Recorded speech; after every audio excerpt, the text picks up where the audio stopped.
Bom dia, boa tarde, boa noite. A ideia de gravar esse vídeo é realizar a correção do exercício proposto, que recebeu o nome de sintetizador de áudio digital. O enunciado ele pede para você considerar que o projeto de um sintetizador de áudio digital, ele gera formas de onda quando submetido a algum estímulo externo. No caso, a gente está supondo que o nosso aparelho ele tem um formato de um teclado e ele deve emitir uma onda senoidal enquanto a tecla estiver pressionada. Se a tecla deixar de ser pressionada, então o sistema deve deixar de produzir a onda senoidal na saída. Além disso, outras especificações, ele deve funcionar a uma taxa de amostragem de 44,100 Hz. Isso é considerado a taxa de amostragem adequada para trabalhar com áudio de alta qualidade. Então, quando uma tecla, por exemplo, para gerar uma nota Lá for pressionada, a gente sabe previamente que a frequência do Lá, uma das várias frequências do Lá seria 440 Hz e é gerado um sinal de entrada x de n igual ao u de n, e ele deve produzir como sinal de saída uma forma de onda senoidal do tipo seno de 2π f sobre fs n u de n. O exercício pede então que você determine a equação de diferenças que implementa esse sistema. Então o que a gente sabe a princípio é que quando você tem um sinal de entrada x de n igual a u de n, ele deve produzir como sinal de saída y de n igual a um seno de 2π f sobre fs n u de n. Vamos aqui para o Jamboard. Então a gente sabe que o estímulo que a gente precisa responder é um sinal x de n igual a u de n. No domínio da transformada z, esse x de n então ele vai ter um sinal equivalente x de z, e esse sinal x de z ele tem uma transformada 1 menos z na menos 1 para o valor absoluto de z maior do que 1. Quando esse sinal de entrada ele é detectado, o sistema deve produzir como sinal de saída aqui um y de n, que é igual a um seno, a gente vai utilizar aqui ômega 0 n u de n, em que ômega 0 ele é 2 vezes π vezes f sobre fs. Da mesma maneira que a gente fez para o sinal de entrada, existe uma transformada z associada a esse sinal seno de ômega 0 u de n, e ela é seno de ômega 0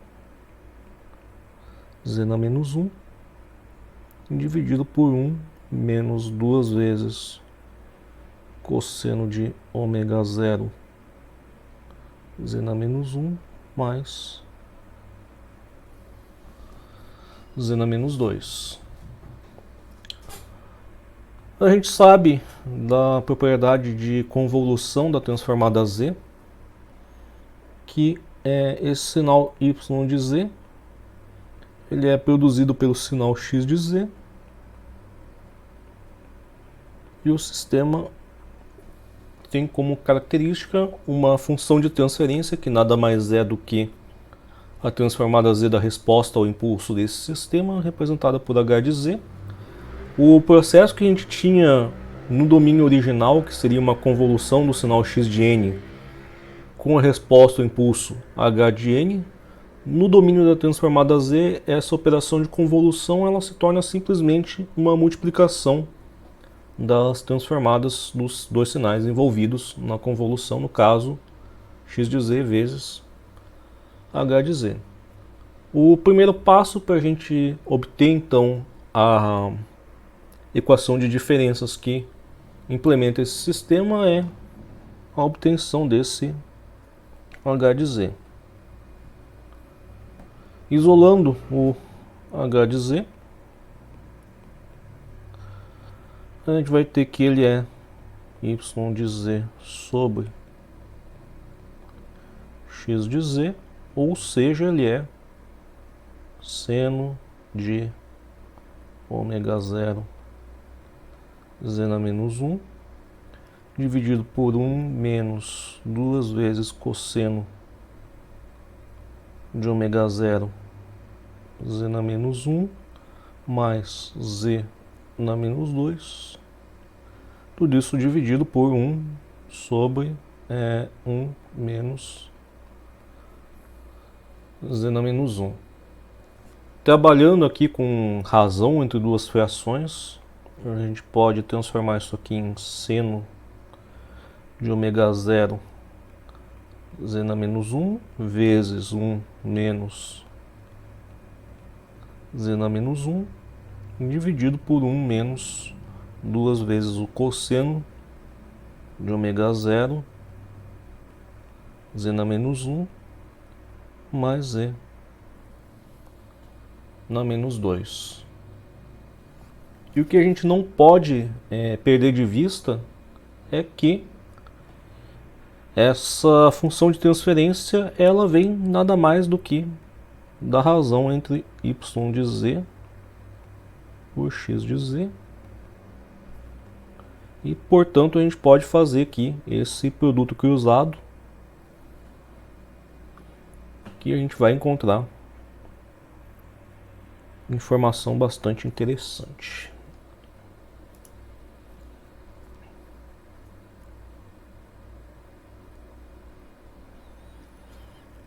Então a gente vai ter que y de z multiplicado por 1 menos 2 vezes o cosseno de ômega 0 z na menos 1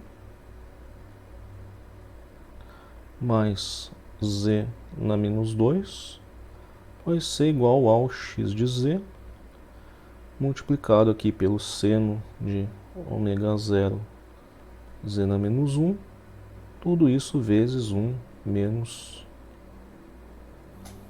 z na menos 1.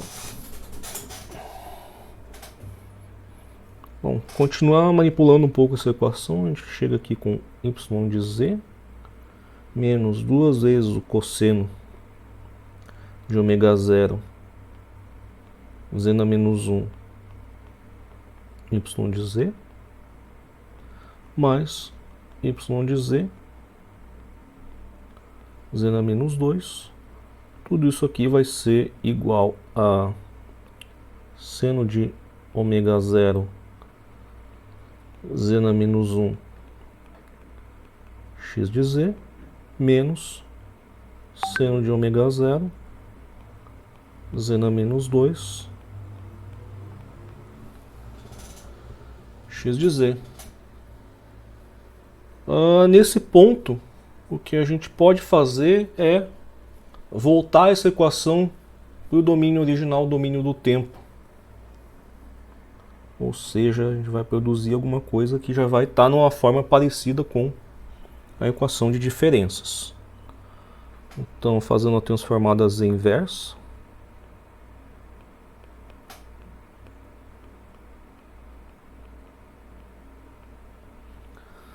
transformada inversa de y de z é y de n. Menos 2 cosseno de ômega 0 é um fator constante em relação a n. Portanto, aqui na transformada inversa ele vai aparecer como um fator constante. Transformada inversa de z na menos 1, y de z nada mais é do que y de n com um operador de atraso de uma amostra. Ou seja, y de n menos 1. Y de z vezes z na menos 2, seria quase a mesma coisa, só que a quantidade de atrasos seria 2 atrasos, ou atraso do atraso, y de n menos 2. Isso aqui vai ser igual a seno de ômega zero, entra como um fator constante, transformada inversa de z na menos 1 x de z é o x de n com um operador de atraso, menos seno de ômega zero, novamente entra como um fator constante, transformada inversa de z na menos 2 x de z seria x de n com atraso do atraso, ou seja, com 2 atrasos. X de n menos 2. A princípio, a equação de diferenças já está definida aqui nesse ponto, mas você pode isolar o seu y de n de um dos lados da equação, de maneira que você fica aqui com cosseno de ômega zero y de n menos 1 mais menos y de n menos 2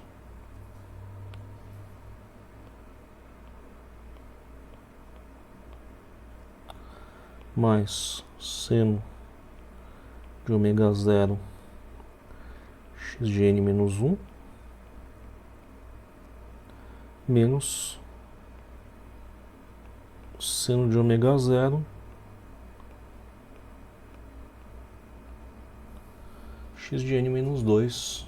É uma equação bastante parecida com um filtro linear invariante no tempo, definida por uma equação de diferenças com coeficientes, a princípio, constantes. A gente considera que o sistema que vai produzir uma nota não vai produzir, a princípio, outra nota. Então esses fatores ômega zero eles são constantes. E com isso a gente determina a resposta do exercício. O resto agora é só coisas interessantes que a gente pode fazer com esse resultado. Eu vou dar uma comentada bastante breve aqui sobre uma propriedade aqui que a gente tem das frequências aqui das notas. E depois a gente vai partir para a parte experimental propriamente dita.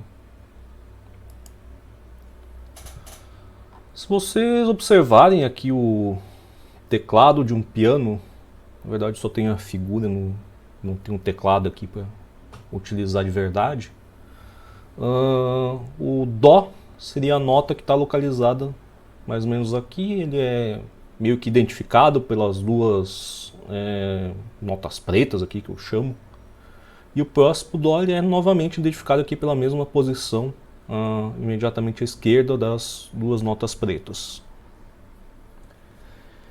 A gente tem um conceito que ele vem do processamento de áudio, mas muitas vezes a gente utiliza em processamento de sinais elétricos, que é o conceito de oitava. Se você tem um sinal de entrada, por exemplo, sinal de áudio com... pegar aqui do Lá, aqui, que é o que tem uma frequência conhecida. Se ele tem aqui uma frequência de 440 Hz, o Lá da próxima oitava ele vai ter exatamente o dobro da frequência do Lá da frequência original. Ou seja, se você pegar a frequência que você deveria produzir quando o cara pressionasse essa tecla aqui mais à direita, que seria uma oitava acima, a senoide produzida ela teria que ter 880 Hz. Então, entre uma oitava e outra, é bem fácil, você dobra a frequência. E tem tudo isso que tem no meio aqui, as outras notas que a gente pode produzir, elas utilizando na verdade seria o mesmo sistema, só a gente troca aquele fator ômega zero que tem no começo. Existe uma regra que a gente pode utilizar aqui para gerar esses outros valores de frequência. Se você contar exatamente o número de, vamos chamar de semitons, eu não sei se o termo correto seria esse, mas seria o número de notas que existiria entre um Dó de 1/8 e o Nó da oitava superior, você teria aqui 1, 2, 3, 4, 5, 6, 7, 8, 9, 11. Seriam 12 semitons que constituem uma oitava, ou seja, e dentro de duas notas de oitavas diferentes, a mesma nota em oitavas diferentes, você tem um fator de frequência que seria o dobro. Como a gente formaria então, dado que a gente conhece a frequência do Dó da oitava inferior, essas outras frequências das notas que estão aqui no meio? Existe uma regra bastante simples que entre um tom e o semitom imediatamente acima dele, a frequência, vou chamar aqui de F1, em relação a F0, ela é multiplicada por um fator aqui, 2 elevado a 1/12. Isso aqui é a elevação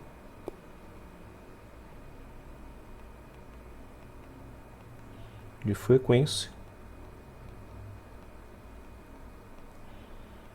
de um semitom.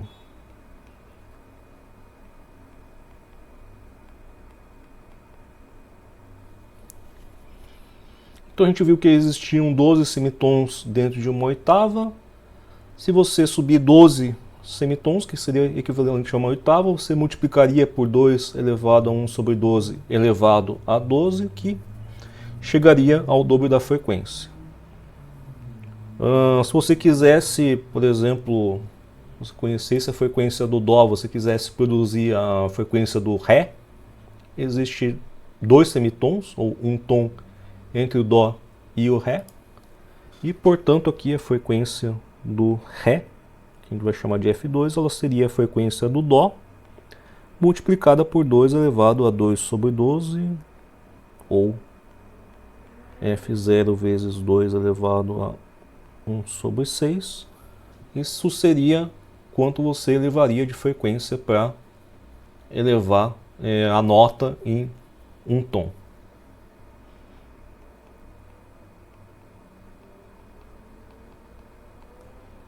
Isso não tem nada a ver com processamento digital de sinais, mas como a gente está tratando de uma aplicação de processamento de áudio, ela sempre é interessante a gente comentar.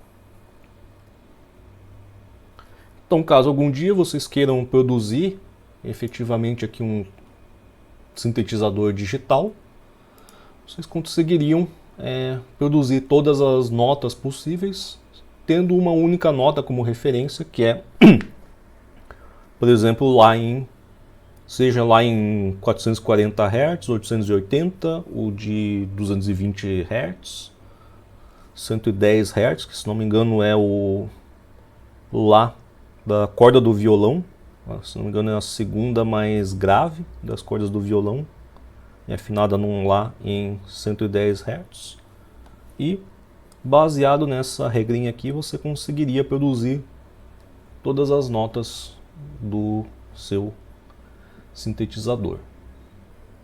A segunda parte do exercício então consiste num experimento computacional.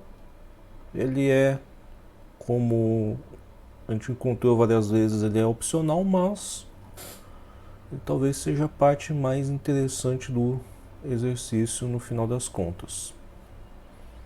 Existem algumas coisas diferentes dentro desse exemplo em relação aos que a gente estava tratando anteriormente.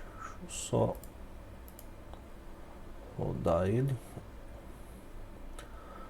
O primeiro deles é o uso de algumas bibliotecas diferentes. O Portmat é simplesmente porque eu estava tendo um problema no truncamento para cálculo de número de amostras aqui. Infelizmente o trunque do NumPy estava produzindo inteiros de 64 bits, alguma coisa assim. Eu estava tendo alguns problemas. Mas o mais importante seria essa parte aqui, from ipython.display import audio, que é a biblioteca que a gente vai utilizar para emitir as formas de onda que a gente está produzindo dentro desse experimento numérico. Então eu tenho aqui alguns dados do problema, frequência de amostragem 44.100 Hz. Isso é considerado aceitável para processamento de áudio de alta fidelidade. Existem limitações no sistema auditivo humano.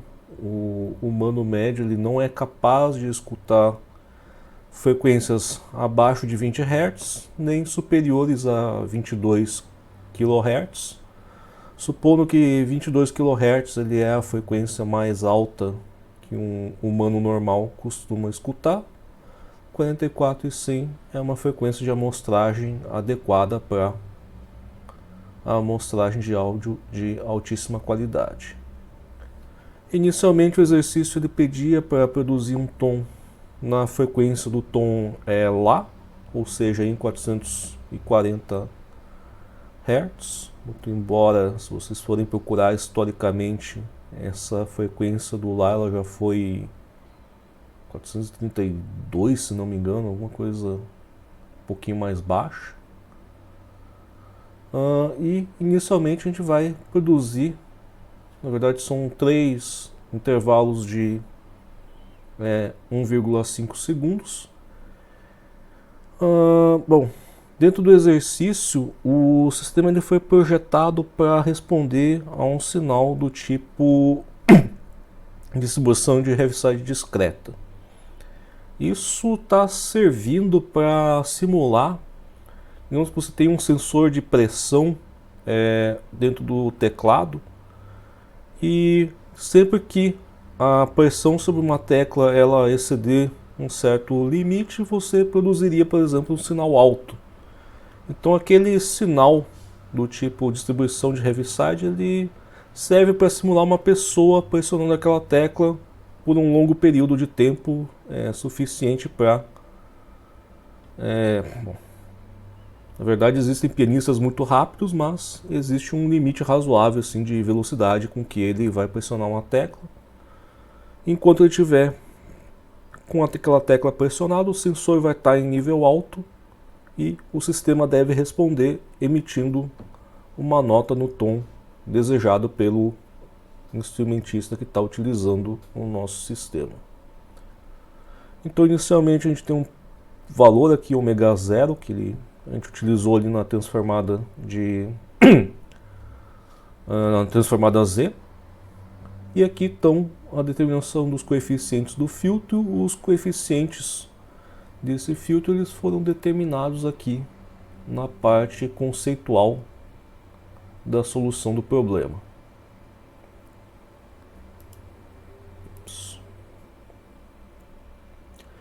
Inicialmente, então, a gente tem a geração de um tom com a frequência F, ou seja, um tom Lá, com duração de 1,5 segundos. Após esse período no qual a gente vai gerar uma distribuição de Heaviside aqui com uma duração de 1,5 segundos, ou seja, durante 1,5 segundos o sinal de entrada vai ser igual a 1. A gente vai tentar gerar uma pausa, ou seja, um período também de 1,5 segundos no qual o estímulo de entrada ele vai ser zerado. A gente vai tentar verificar se o sistema ele deixa de emitir a nota Lá, e em sequência a gente vai devolver o estímulo ao sistema, ou seja, forçar o sinal de entrada a ser igual a 1 novamente durante t segundos, ou seja, a gente vai ter um sinal de entrada que ele é alguma coisa parecida com isso aqui. Então aqui eu estou gerando esse sinal de entrada, ele é uma concatenação de um período de uns com duração aqui do período vezes a frequência de amostragem, que é o número de amostras, que durante esse período no qual o sinal inicialmente ele vai ser igual a 1. Um período igualmente longo aqui de zeros, indicando a pausa que a gente está colocando entre as duas notas. E finalmente mais um período em que a gente insere o estímulo novamente e espera que o sistema volte a funcionar de maneira correta. T seria simplesmente aqui uma linha do tempo, para a gente calibrar aqui e ver se a duração das notas está correta. E eu utilizei novamente a função do pacote de processamento de sinais do SciPy para fazer a filtragem linear, utilizando os coeficientes do numerador em B, coeficientes do denominador em A, e o estímulo de entrada ele é o sinal X.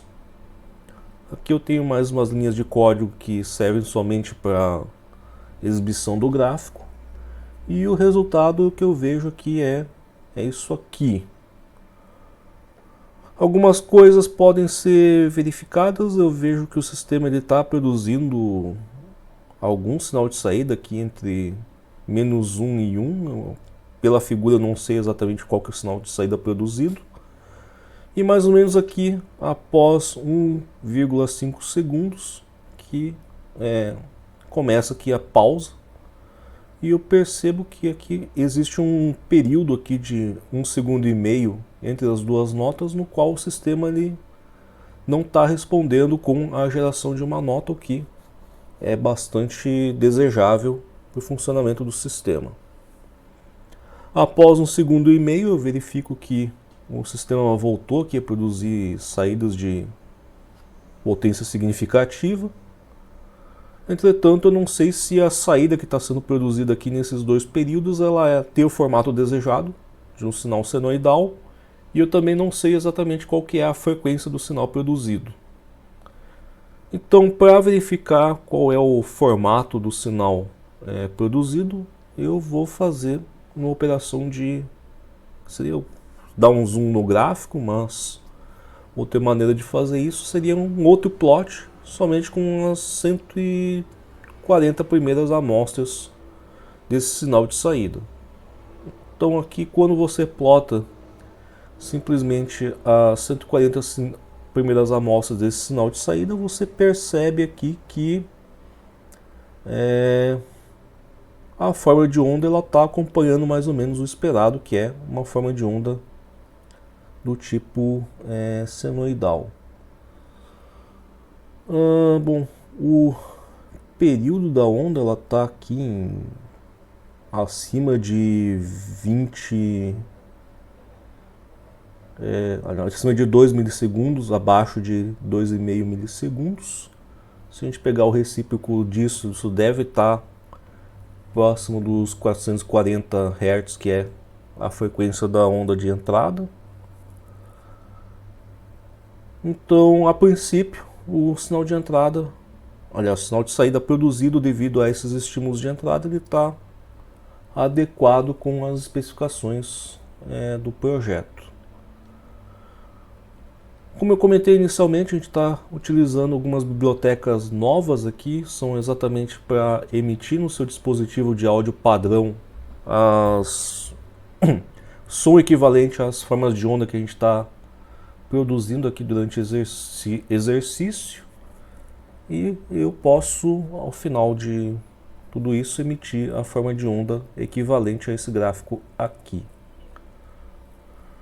As pessoas que já são um pouco mais vividas, para não dizer outra palavra, vão reconhecer esse sinal como algo parecido com um aparelho de telefonia convencional antigo, não telefonia celular.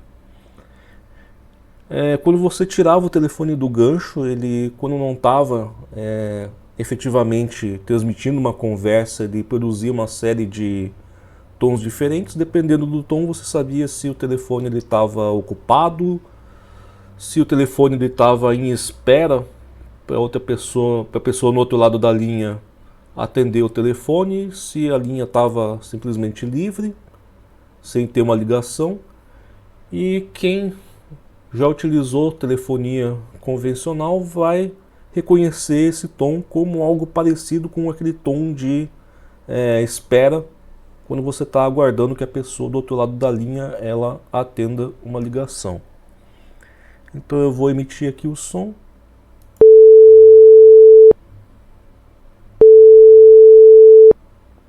As durações não estão exatamente o que deveria ser, mas é o suficiente para a pessoa escutar isso e reconhecer como algo parecido com aquele som que o telefone costumava produzir.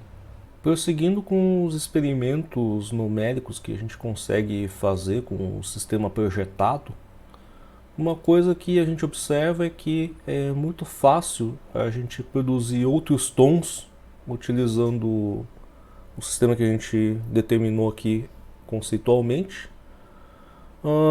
Simplesmente outros tons vão ter frequências diferentes, segundo aquela regra que a gente discutiu de como elevar uma nota um semitom, seria multiplicando a frequência por um fator 2 elevado a 12. E da mesma maneira é muito fácil a gente produzir diferentes notas seguindo essa regra aqui das frequências e simplesmente alterando três coeficientes aqui desse filtro para produzir notas diferentes. Então a gente pode, por exemplo, produzir uma escala, que é o segundo experimento que está produzindo sons aqui. Então eu sei a frequência do Lá, que seria 220. Na verdade, eu acho que esse Lá é um pouco agudo, um pouco desagradável aqui quando eu estava desenvolvendo. Eu joguei o Lá de referência uma escala abaixo e isso seria equivalente ao diminuir uma oitava nas notas, o que equivale em termos de frequência a você dividir a frequência por 2. Então a minha frequência de referência aqui do Lá agora ela é 220, já que eu estou pegando o Lá um pouco mais grave. Para produzir a frequência do Dó, voltando aqui para o teclado, se eu conheço aqui do Lá, o Dó ele é exatamente aqui 1, 2, 3 semitons acima do Lá. Então aqui na minha frequência do Dó, ela é a frequência do Lá multiplicada por um fator 2 elevado a 3 sobre 12 ou 1 sobre 4, tanto faz. Isso serve só para eu encontrar a frequência do início da escala da nota Dó. Aí, uma vez determinada a frequência do Dó, eu posso produzir aqui, se eu conheço a frequência do Dó, a frequência do Ré seria uma elevação aqui de 2 semitons ou um tom em cima do Dó, que seria uma multiplicação por um fator 2 elevado a 1 sobre 12 para encontrar aqui o Dó sustenido, mais uma outra multiplicação por um fator 2 elevado a 1 sobre 12 para encontrar o Ré. Portanto, uma multiplicação aqui por um fator 2 elevado a 2 sobre 12. Para a nota Mi seria mais 2 semitons, ou seja, uma multiplicação por um fator 2 elevado a 4 sobre 12. E a gente precisa tomar cuidado aqui que entre o Mi e o Fá, a diferença das duas notas ela é somente um semitom, não chega a ser um tom completo. A mesma coisa vai acontecer aqui na transição do Si para o Dó, mas tomando esse tipo de cuidado a gente consegue determinar aqui as frequências das notas de uma escala de um Dó até o Dó da oitava seguinte. Eu vou produzir essas notas com cada uma com uma duração de meio segundo e eu estou, na verdade, utilizando código aqui para somente um conjunto de coeficientes de numerador e denominador. Eu estou concatenando os resultados aqui para cada frequência para produzir a escala. E bom, sem mais delongas, a gente pode verificar que é muito fácil a gente formar qualquer nota musical. Para esse sistema basta a gente alterar os coeficientes do filtro de maneira que ele produza uma nota diferente. Então aqui só a prova de conceito.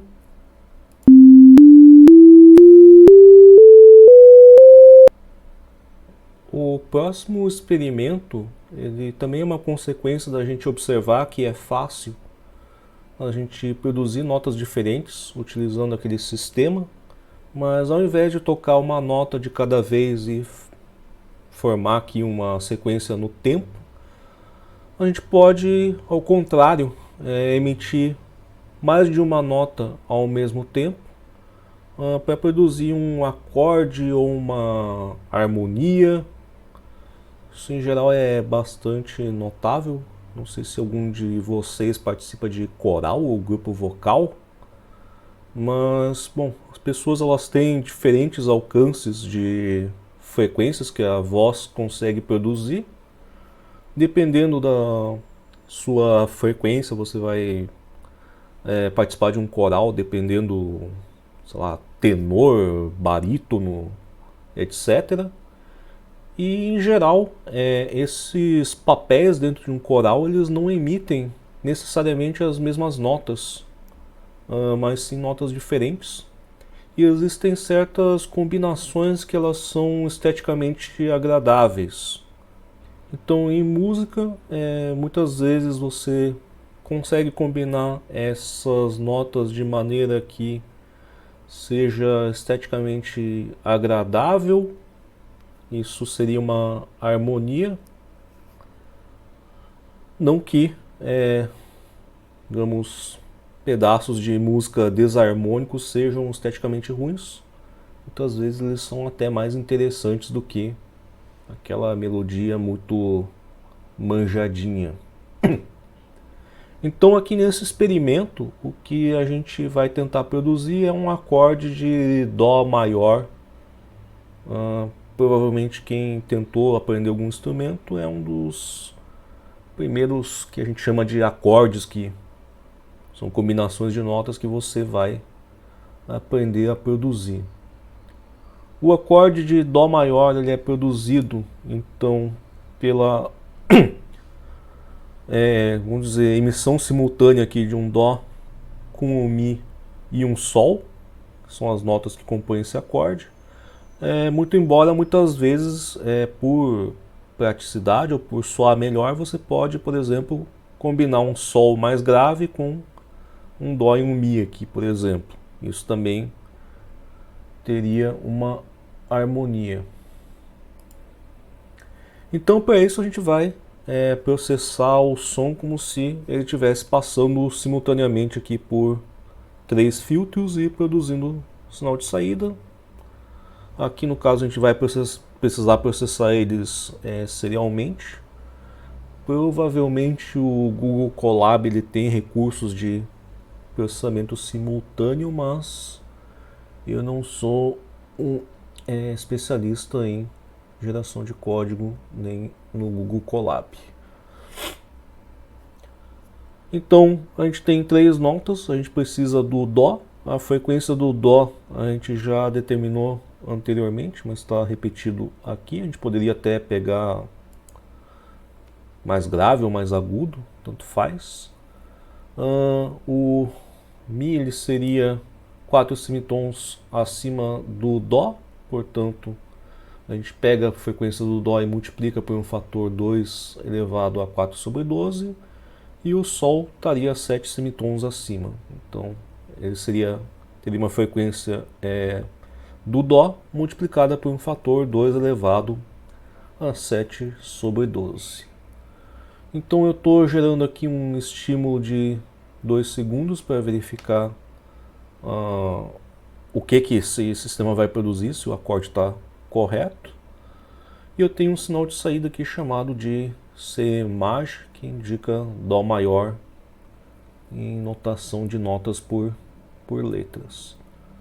Então, para cada nota do acorde, eu utilizo aqui um filtro com coeficientes diferentes.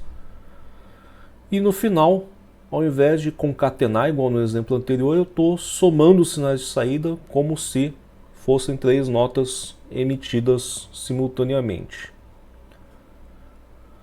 Eu consigo verificar que o resultado dessa sobreposição certamente não vai ser mais um sinal senoidal. Se eu plotar o resultado disso aqui, ele tem até um pouco de cara de uma senoide aqui no começo, mas rapidamente você vê que a onda ela começa a ficar um pouco mais complexa.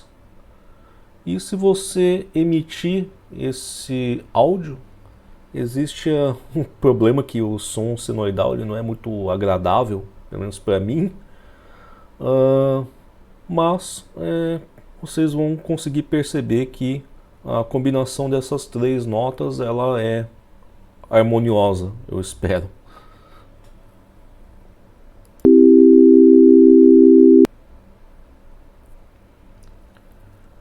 Então, bom, não sei se algum de vocês ali chegou a estudar algum instrumento ao longo da vida de vocês, mas esse aqui é o tipo de experimento que você pode gerar uma série de outras coisinhas divertidas aqui para vocês podem fazer por conta própria, sei lá, pegar esse gerador e fazer ele tocar alguma música específica,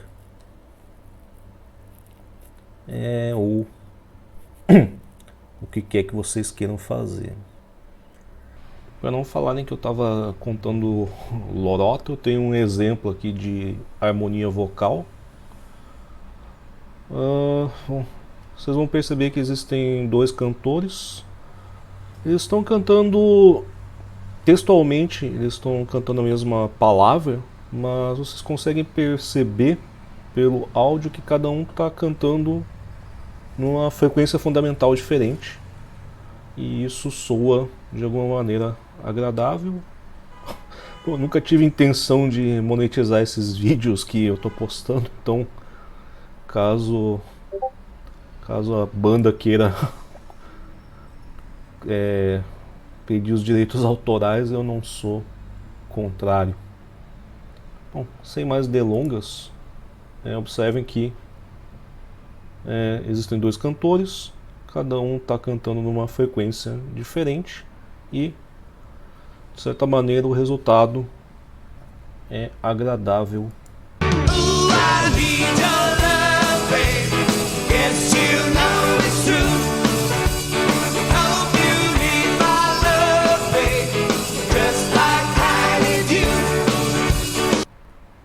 Bom, agora sim, eu espero que vocês tenham um Feliz Natal, um Feliz Ano Novo e até a próxima.